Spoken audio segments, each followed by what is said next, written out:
My brothers all. This month the Life Team is featuring the March for Life. I got to thinking about it, and I thought that maybe the reason that some people don't go is because of the fear of the unknown. You don't know if it's a good experience or a bad one, if it's a joy or a chore. So I thought I'd try to give you an idea of what it's like to join the annual March for Life on Washington. You find yourself awakened by the alarm clock in the middle of the night. As you tumble out of bed, you think to yourself, I must be crazy. Why did I ever volunteer for this? You dress quickly and you stumble out into the cold January morning, and you drive in silence through the dark, all the time thinking, there better be a restroom on that bus.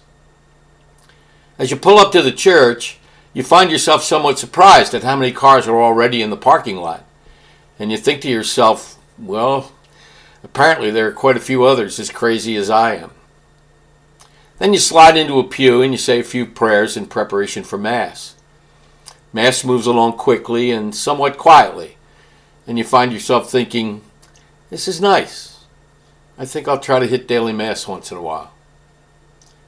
Mass is over, and everyone piles into the parish hall for a cup of coffee and a donut and to wait for the bus. People tend to talk in muffled whispers, not just because of the solemnity of the just finished Mass, but more because everyone, just like you, is still half asleep. The bus arrives and everyone moves into the parking lot and piles on. You smile to yourself as you notice them all peering into the darkness at the back of the bus, and you realize that they were just as concerned about the bathroom as you were. In less than 10 minutes, the bus is on its way, and you, along with most of the others, have already fallen back to sleep.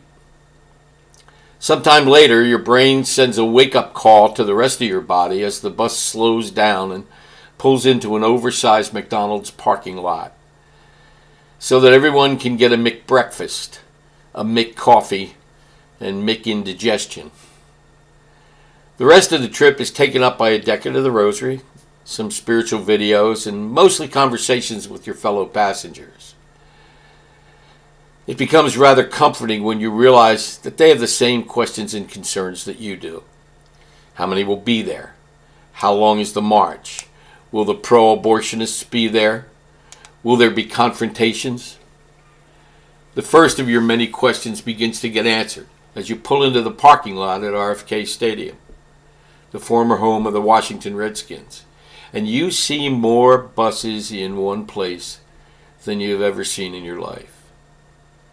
Your group piles out and joins those coming from the other buses, and you immediately realize that you don't need directions. You just follow the crowd. The first thing that strikes you is the young people, mostly college kids, carrying signs from all over. University of Michigan, Penn State, Georgetown, LSU, MIT, University of Delaware, Notre Dame, and on and on and on. You didn't expect this. And they have that wonderful ability, the young, to make an issue that they obviously care about into something that's loud and boisterous and fun. You constantly hear hordes of them chanting, hey, hey, ho, ho, Roe v. Wade has got to go. Everyone piles onto the metro, and 3 stops later, you're off and into the park at the foot of the Washington Monument.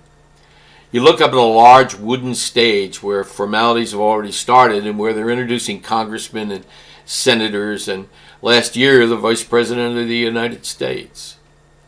Just about every cardinal you've ever heard of is there, and you think, I wonder if they're going to be walking with us.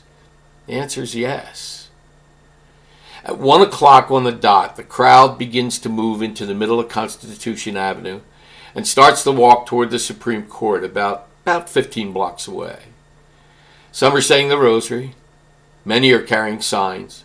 The young people are still chanting, but most are just walking, silently praying, being there.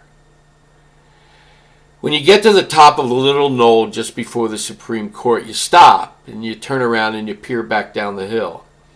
You do it because that's what everybody does and because they told you to. And when you do, it takes your breath away. As far as the eye can see, it is a sea of people. It is a surging of faith. It is an ocean of belief.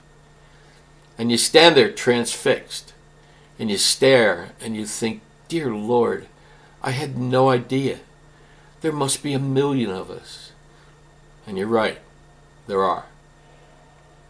Although the rest of the trip is pleasant, it's an anticlimax after that moment. The march breaks up at the Supreme Court, and everyone heads for the metro and the buses.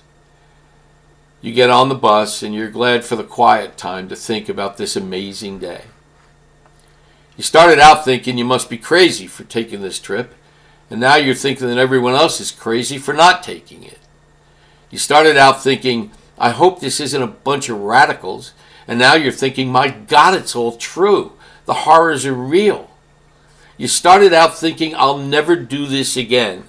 And now you're thinking, I've got to get my sister and my cousin Louie and Joe Bag of Donuts to come with me next year.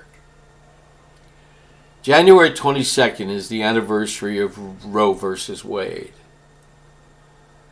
January 22nd is the date around which the March on Washington is usually held. January 22nd is my birthday. When I was born, the number one thing that would have kept me from surviving and taking up your time today was heart disease. Today, the number one reason for my death, more than heart disease and cancer combined, is that my life would have been taken while I was still in the womb. In this incredible world of ours, where stem cells, euthanasia, assisted suicide, and abortion have become nothing more than cocktail party conversations, it's time for us to stand up. 1 out of every 4 babies in this country is killed by abortion. Over 60 million since Roe v. Wade. It's time for us to say, this has to stop.